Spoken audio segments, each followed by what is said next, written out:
បុណ្យកឋិននៅភូមិខ្ញុំ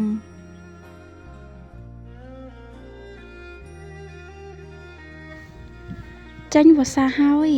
ខ្យល់ក៏ចាប់ផ្ដើមបក់មកពីទិសខាងជើងរំភើយរដូវខែកឋិនក៏ចូលមកដល់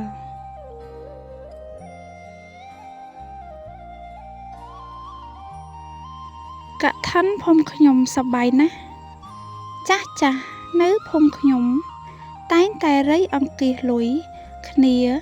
ដើម្បីធ្វើម្ហូបទទួលភ្ញៀវដែលមកចូលរួមបុណ្យកឋិន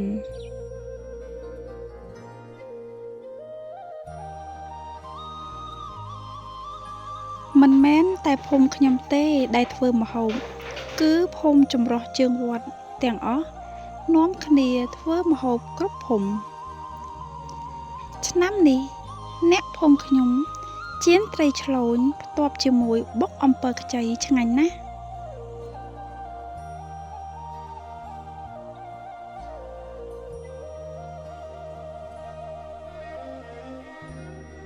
ថ្ងៃសូត្រមន្តពេលល្ងាចខ្ញុំតែងតែទៅជួយធ្វើម្ហូបចាស់ជារៀងរាល់ឆ្នាំពេលកំពុងធ្វើម្ហូប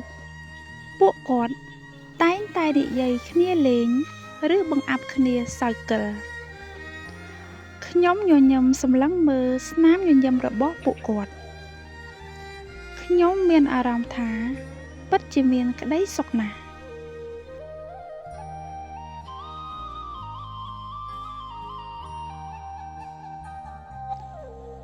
លុះពេលយប់នៅវត្តមានបញ្ចាំងកុនឲ្យភ្ញៀវដែលមកចូលរួមទស្សនាបរិយាកាសក្នុងវត្តពិតជាអ៊ូអរណាស់សំឡេងស្រែករបស់ក្មេងៗដែលជិះកន្ត្រកហោះកិនជ្រាវខ្ញៀវខ្ញាអ្នកលក់អង្គុយញញឹមជាជួររងចាំភ្ញៀវចូលទិញកន្លែងគប់ពេជ្រប៉ោងហូរកិលពេលពួកគេគប់ត្រូវម្ដង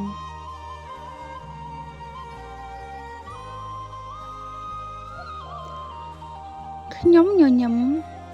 ដើរថតរូបគ្រប់សកម្មភាពតែ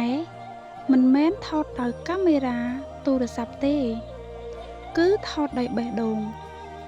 ព្រោះខ្ញុំជឿថាថ្ងៃមួយទូរស័ព្ទនឹងខូចហើយរូបក្នុងទូរស័ព្ទក៏មិនអាចមើលឃើញទៀតដែរចំណែកថតដោយបេះដូងវិញវានឹងនៅជាមួយខ្ញុំរហូតលុះត្រាតែខ្ញុំចាក់ចេញពីលោកនេះទៅ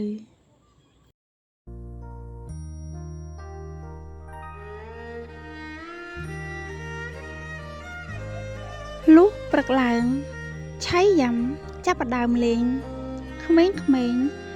រួមគ្នាមើលចិត្តឆឹងខ្ញុំដើរទៅមើលគេបន្តិចរួចក៏ដើរទៅក្រោយសាលាឆាន់ដើម្បីត្រៀមដួសម្ហូបទទួលភ្ញៀវអាហារថ្ងៃត្រង់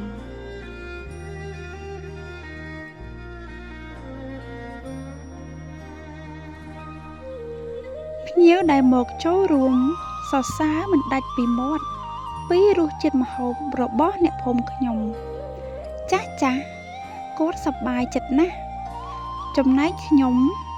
កាន់តែសប្បាយជាងគាត់ទៅទៀតព្រោះគ្រប់ស្នាមញញឹមរបស់ពួកគាត់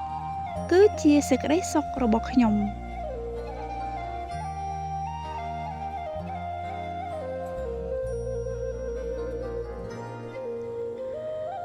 ខ្ញុំសែនសប្បាយចិត្តឥតឧបមាដែលបានកើតមកជាកូនអ្នកស្រែបានចូលរួមថែបុណ្យកឋិនគេដូនតាខ្មែរយើង